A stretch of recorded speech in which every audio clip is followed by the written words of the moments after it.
Hi guys, mon nom est Danny Cronstrom du Gay Voyageur. Dans ce nouveau numéro de la web-série Queer ou pas, je m'intéresse à Marseille, deuxième ville de France. Marseille n'est toutefois pas la deuxième ville quand il est question de la scène LGBT. Pourtant, la ville a tout à offrir pour les touristes homosexuels qui découvrent pour la première fois Marseille. Les touristes disent souvent de la ville, on adore ou on déteste. Il n'y a pas juste ce milieu de la question LGBT à Marseille, il y a bien entendu énormément d'attraits touristiques à faire. Le Vieux-Port, la Basilique ou le Château d'If et par exemple quelques destinations, quelques attraits à faire absolument quand on découvre pour la première fois Marseille. Afin d'en connaître un peu plus sur la scène LGBT de Marseille et enfin d'en découvrir un peu plus sur cette destination LGBT, j'accueille Florent, créateur du site internet GayMarseille.fr. Bonjour Florent. Bonjour Dany, comment tu vas? Ben je vais très bien, merci de m'accueillir dans ton plateau et du mien aussi. C'est une première pour moi de faire cette espèce de simultané avec le Queer ou pas et le Gay Voyageur et Gay Marseille. Merci beaucoup, je suis content d'être là avec toi en ce moment. Ben moi aussi, réciproque. Quel temps fait au Québec? En ce moment, c'est sûr que c'est juin, c'est pluvieux, le beau temps, soleil et chaleur arrivera très bientôt. Il fait toujours très bon, mais différemment de la France. Le Gay Voyageur, c'est un site internet qui parle de beaucoup de destinations LGBT. Marseille a sa place et bien entendu a une très belle place d'ailleurs sur le Gay Voyageur. J'avais le goût de parler avec toi dans ce nouveau numéro de Queer ou pas de la scène LGBT de Marseille afin d'en apprendre un peu plus. Il y a des bars, des clubs, des restaurants et des saunas. Peux-tu nous parler un petit peu, de faire un mini topo de la scène gay de Marseille pour les personnes qui n'ont jamais découvert ou visité la ville? Eh bien déjà, Marseille est une ville avec le soleil. Le soleil est toujours là, pratiquement. Pratiquement sur 365 jours, il y a quand même, allez, 10 jours de pluie. Effectivement, c'est intéressant. Voilà. Après, il y a des bars, des restaurants LGBT, il y a des saunas également, des lieux de drague, des associations qui sont présentes sur le terrain avec vraiment une action sur le terrain qui est visible.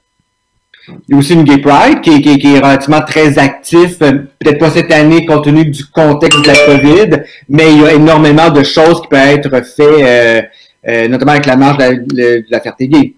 C'est ça, donc c'est la Pride Marseille qui organise, avec les établissements et les associations qui organisent la Pride de Marseille, voilà, et là ça va être en septembre. Génial. Puis je sais qu'à Marseille, il y a quand même beaucoup d'établissements LGBT, des bars, comme on a parlé, des saunas, etc. Toi, personnellement, quels sont tes coups de cœur, tes bonnes adresses, les incontournables, parmi les nombreux commerçants gay-friendly qui sont à Marseille pour les gens qui n'ont pas encore découvert la ville? Alors déjà, il y a pas mal de bars. Déjà, pour faire un petit apéro, il y a le Pulse, il y a le Play, il y a l'Annexe. Donc là, il faut voir ces bars-là. Ensuite, il y a le Poly aussi. Il y a également donc des restaurants donc comme le Bistrot Vénitien, les Trois Rois et bien d'autres, voilà, qui sont vraiment des restaurants qui se disent gay-friendly et LGBT. Voilà, qui assument l'identité. Comme dans plusieurs... vas-y, excuse-moi. Pardon, excuse-moi. Après, il y a des boîtes de nuit. Oui. Donc, il y a une boîte de nuit officielle qui est le New Cancan. Et aussi, il y a des boîtes de nuit temporaires qui ouvrent quelques années et qui se ferment après. Voilà. Absolument. Comme dans plusieurs villes à travers le monde, Paris, Londres, Montréal, etc., il y a un changement dans la question du tourisme LGBT. Des fois, les quartiers plus gays sont moins gay-friendly, etc. Du côté de la ville de Marseille, quels sont les défis pour les prochaines années afin de dynamiser le tourisme LGBT, autant de la part des citoyens, est-ce que c'est un souhait des citoyens, et de la part des gouvernements en place? Alors, actuellement, on a l'élection, on a des élections en ce moment. les élections municipales, on n'entend pas beaucoup les personnes qui se présentent à la mairie par rapport au sujet de la communauté LGBT. Ça, c'est très peu. Donc, aujourd'hui, je pense qu'il y a quand même une vie très active en termes de citoyenneté, où les gens, déjà, s'assument plus et se montrent plus.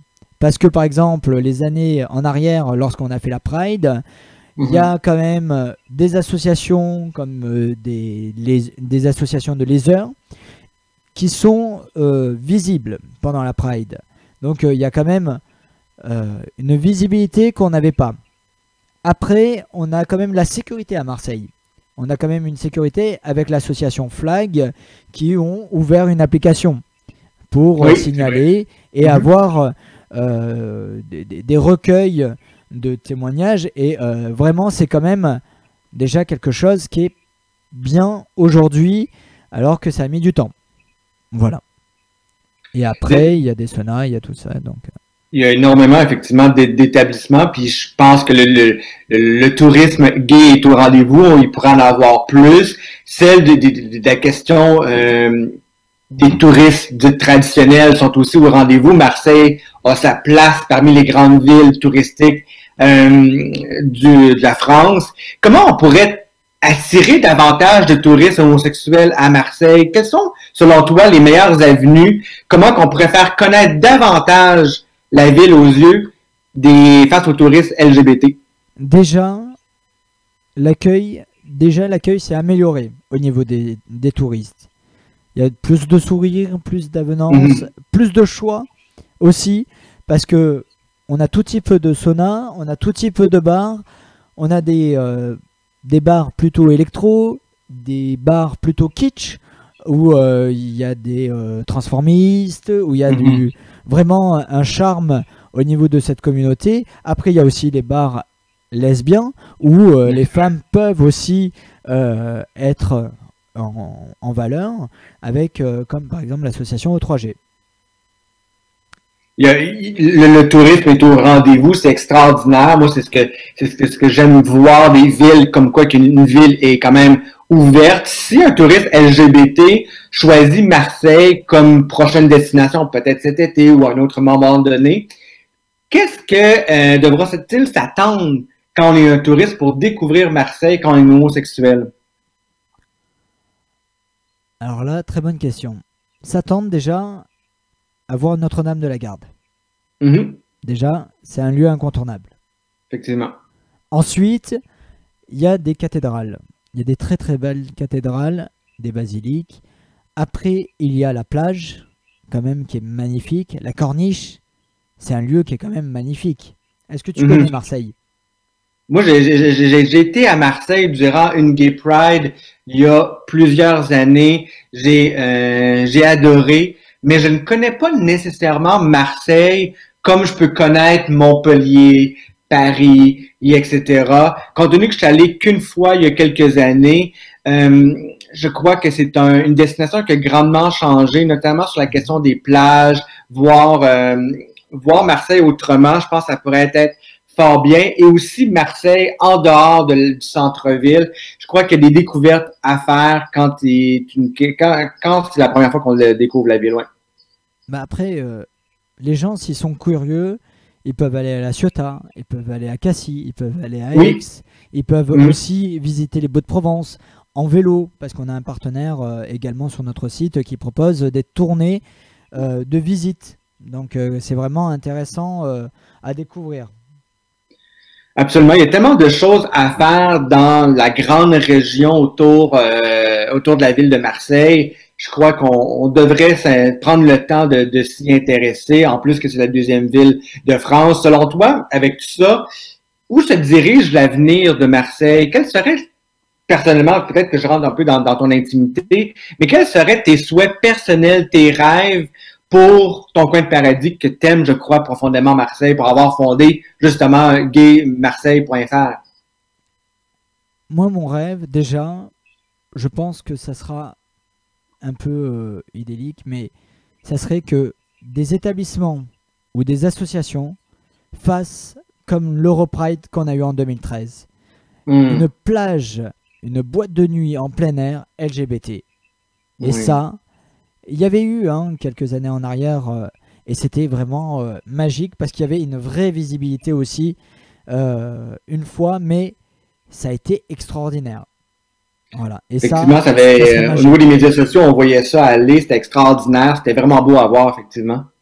Et ça, pourquoi il y a des événements qui louent les plages du Prado pour faire des grands week-ends et pourquoi la Pride ou un événement indépendant ne louerait pas la plage ou des lieux symboliques pour montrer notre visibilité. Absolument, effectivement. Je trouve que tes rêves face à la ville, elle est extraordinaire. Moi, le mien, c'est que les gens puissent découvrir davantage Marseille. Je pense qu'il y a énormément de choses à faire et à découvrir. Justement, en 2011, tu as fondé le site internet du gaytradignonmarseille.fr. C'est sûr que quand on le Google, quand on va sur Facebook, il apparaît en premier. Mais pour les gens qui ne connaissent pas, peux-tu nous parler un peu de ton projet? C'est qu'est-ce que tu fais avec le Gay Marseille? Quels sont tes projets d'avenir? Qu'est-ce qu'on peut s'attendre sur le site internet? Eh bien, déjà, tu peux retrouver toutes les associations LGBT qui ont adhéré à Gay Marseille. Donc, ça peut partir des centres de dépistage jusqu'à des bars, jusqu'à... donc là, je te parle de la partie associative. Après, tu as les espaces bien-être. Donc, en fait, tu as des professionnels qui te proposent des massages, des instituts, etc. Après, tu as les restaurants, tu as en fait les saunas et en fait, tu as des codes promo. Donc, pour certains établissements proposent un code promo et ce code promo est plutôt favorable pour les participants parce que ou ça leur donne accès gratuitement ou ça donne accès à des bonus en fait, si on peut dire ça comme ça. Et voilà, donc à peu près déjà grosso vraiment le site internet, voilà, c'est ça. Voilà, déjà association et établissement LGBT. Après, on a une boutique et aussi on a un sex shop en ligne. Voilà. Génial. Tu sais, en plus, ce qui est intéressant dans le triste moment que l'on vit de la COVID, je pense qu'il est plus vrai que jamais qu'il faut acheter local. Donc, avec la liste des commerçants que l'on retrouve sur gaytradignonmarseille.fr, on peut obtenir la liste des commerçants gay-friendly pour les encourager. Puis je pense que le meilleur moment, c'est maintenant. Oui, et aussi parce qu'en fait, on a quand même pas mal d'établissements qui mettent en valeur leurs produits. Comme par exemple, là, on a un parfum qui est apparemment, que j'ai pas encore testé, mais ce parfum, tu le mets et tout de suite, tu dragues. Bon Dieu. Instantané. Il va y avoir des phéromones là-dedans ou quelque chose du genre. Voilà, c'est ça. Je pense que et la personne a quand même dit oui, effectivement. Donc là, on va le tester.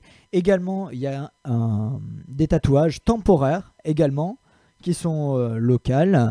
Et en fait, vous le mettez. Et en fait, c'est vraiment sympa. Et en plus, chaque établissement et chaque société avec qui on travaille vraiment mettre une valeur en plus par rapport à la communauté LGBT. Effectivement, c'est super important de mettre de l'avant les commerçants qui s'affichent gay ou gay-friendly, peu importe. Le nom de l'émission, c'est Queer ou pas. Aussi que je m'intéresse à une destination, à essayer de voir si les friendly ou pas. Ça existe qu'il y en a qui ne sont pas. Donc, avant de terminer, Florent, selon toi, j'ai le goût de te poser la question, est-ce que Marseille est une destination queer ou pas, selon toi? Je te dirais oui. Oui, c'est une destination queer. Et pourquoi? Pourquoi? Parce qu'on devient de plus en plus ouvert d'esprit. Autant de la part de la population que les homosexuels eux-mêmes, que les Français, le peuple en soi. J'ai pas compris la question, excuse-moi. Oui, donc l'ouverture se fait autant du côté des citoyens que de la France, que des homosexuels en soi? Déjà, il y a quand même beaucoup plus d'activités à Marseille. Mhm. À la base, il n'y avait pas beaucoup de choses. Et que là, il y a quand même, on voit qu'il y a des collectifs, qu'il y a des animations, des événements. Et vraiment, il y a tous les week-ends quelque chose. C'est vraiment Wow. déjà important de voir que les bars et les restaurants, les établissements se donnent le moyen de donner une visibilité et surtout une activité. Il y en a un Mhm. qui va faire un DJ, il y en a un qui va faire un événement, par exemple une soirée drag queen. Après, il y a un établissement qui va faire un show drag queen. Après, il y a du cabaret, etc. Donc, c'est vraiment, Mhm. je trouve qu'aujourd'hui, par rapport à ce qu'il y a eu une petite période de flottement, là aujourd'hui, on peut dire qu'il y a quand même une belle activité événementielle et les gens vont trouver leur bonheur. Voilà. On peut donc s'attendre dans les prochaines années, après la vague de la COVID, parce qu'il y aura une fin à cette histoire-là. On peut que s'attendre que du positif de la part de Marseille et de son ouverture, et bien entendu des commerçants plus friendly que jamais. C'est ça, c'est ça. Et surtout, par exemple, les établissements friendly devraient mettre un petit drapeau, par exemple, Oui.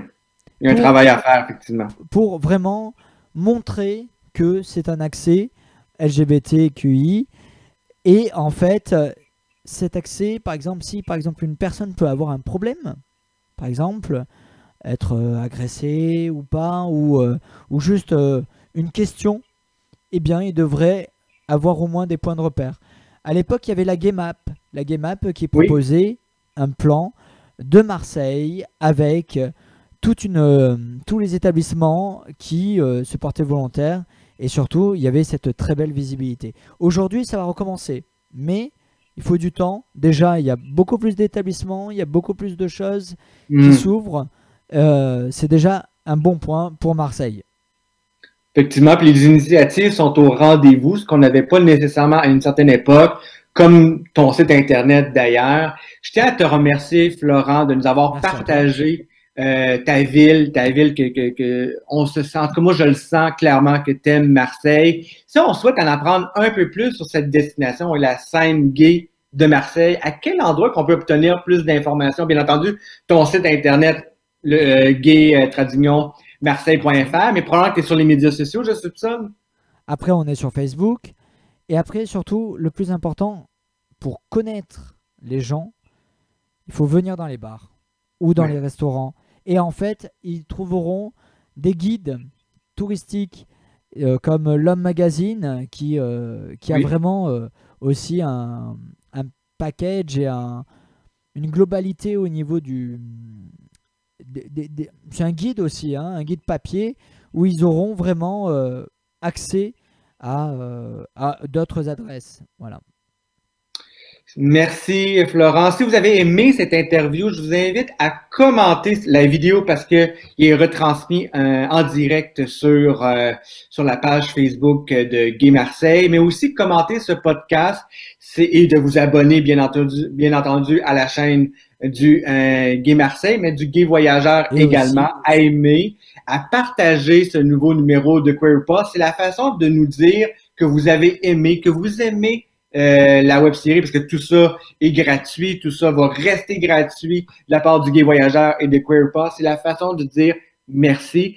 merci à Donc, toi. je vous invite à également à suivre, bien entendu, le Gay Voyageur et la web série Queer ou Pass sur Facebook, Instagram, YouTube et son site internet gayvoyageur.com ou queeroupas.com. Vous allez obtenir énormément d'informations sur Marseille, mais sur les autres destinations, bien entendu. Merci beaucoup, Florent. On se Dany, retrouve j'ai dans juste un une tout nouveau question. numéro J'ai juste une de... question. Oui, C'est absolument. gayvoyageur.fr ou .com? C'est .com, effectivement, une excellente mention parce qu'effectivement, gayvoyageur.com, parce qu'on parle, bien entendu, de partout à travers le monde. C'est sûr que la France, c'est le pays qui a le plus de destinations qu'on met de l'avant. C'est souvent en priorité sur bien des contenus, mais c'est partout, c'est l'Europe, c'est l'Asie, c'est l'Amérique, donc c'est pour ça que c'est un .com. On attire une clientèle initialement française, mais aussi du Luxembourg, de la Belgique et un peu du Québec, compte tenu que la quantité d'homosexuels est moins grande au Québec en comparé avec les populations françaises de l'Europe. Et est-ce que sur ton guide, tu vas sur le terrain? Absolument. C'est pour ça que sur le guide voyageur, il y a soit du monde qui travaille en collaboration, parce qu'on est une équipe, je suis pas seul, on est une équipe, mais aussi on retrouve plus de 135 guides voyage en format vidéo sur YouTube. Par exemple, ça peut être Bangkok, ça peut être Stockholm, etc.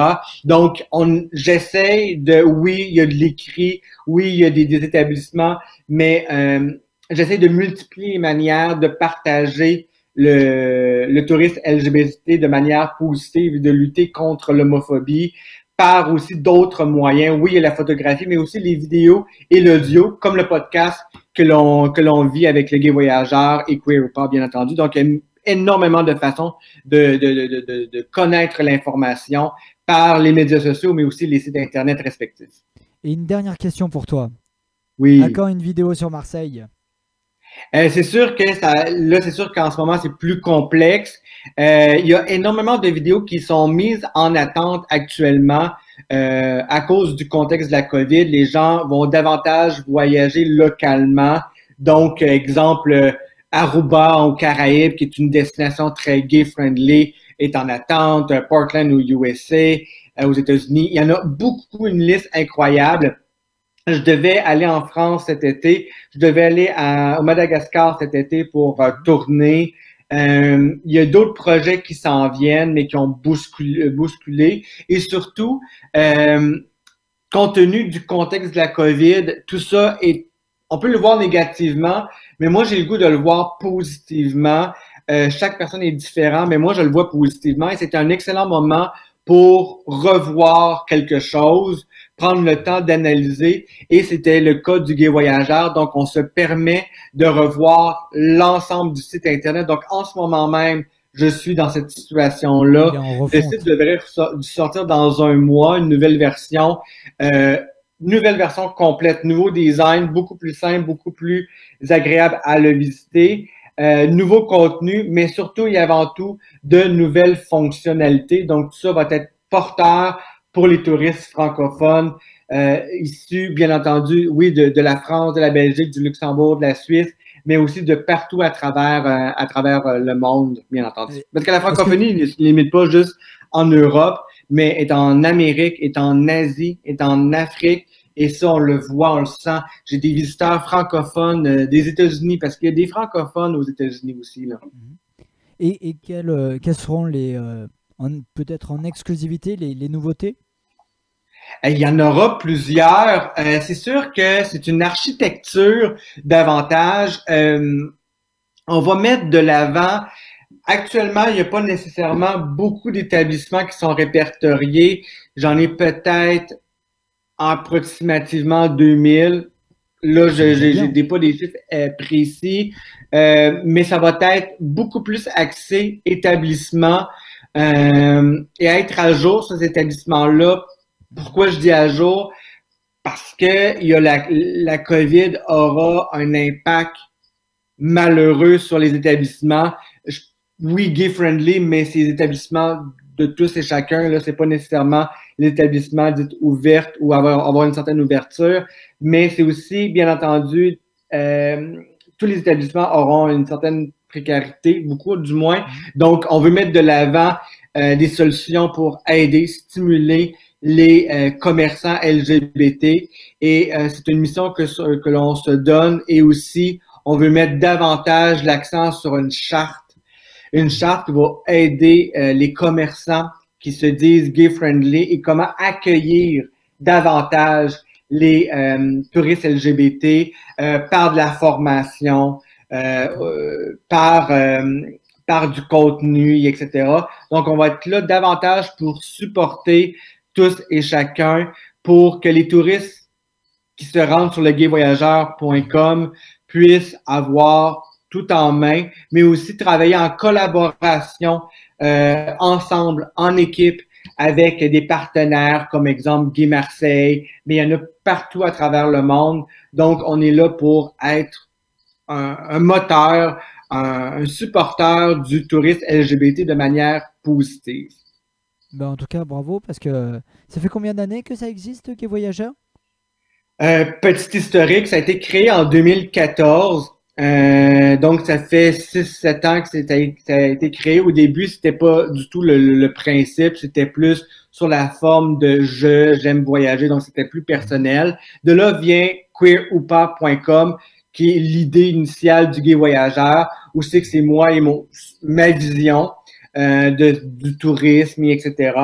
Mais avant le Gay Voyageur, il y avait touristiquementgay.com qui existait depuis 2008, mais qui a été vendu en 2011. Là, je mets des approximatifs. Là, c'est peut-être pas très précis ce que je dis, mais c'est les dates et compte tenu que je vieillis, on perd la mémoire.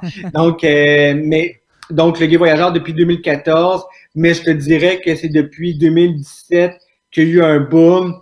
Maintenant, j'avais décidé de prendre mon pack-sac et découvrir l'Asie parce que je suis un profond amoureux de l'Asie, profond amoureux de l'Asie du Sud-Est particulièrement. Donc, du Sri Lanka jusqu'au Vietnam, avec mon pack-sac, faire de pays en pays, de ville en ville, de village en village.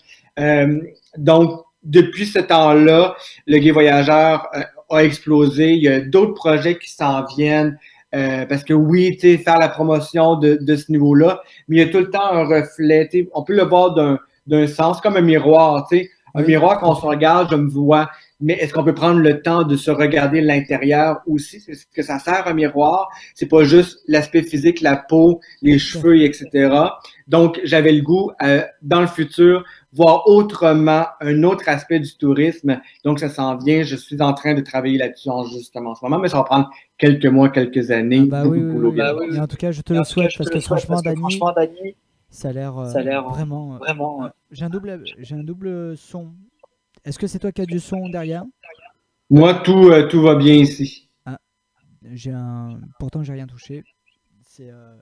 En tout cas, on salue les personnes. Donc, Tania, on salue Bastien, Ludivine, Ronan et toutes les personnes. En tout cas, Dany, merci beaucoup pour cette interview. Merci Florent, c'est très gentil. J'espère que les gens qui sont en direct de ton côté pourront suivre le podcast Queer ou pas. Il y aura d'autres numéros prochainement. C'est environ 1 ou 2 épisodes par semaine. Merci beaucoup, je vous aime profondément. Merci d'être là. Dany, en tout cas, on mettra le lien dans notre live de ton podcast. À peu près, ils peuvent le retrouver quand? Ça prend tout le temps un peu de temps à iTunes, Spotify, Google, SoundCloud à le prendre, mais je vous dirais que d'ici les 3 prochaines heures, ça devrait être en ligne. De toute manière, sur la page Facebook de Queer ou pas, dès que tous les systèmes, toutes les plateformes le mettent en ligne, moi, je vais mettre la publication, bien entendu, dès que je peux. En tout cas, super. Merci beaucoup. On remet le décompte. Et on salue tout le monde. Excellente journée à toutes et à tous. Merci Dany. Au revoir.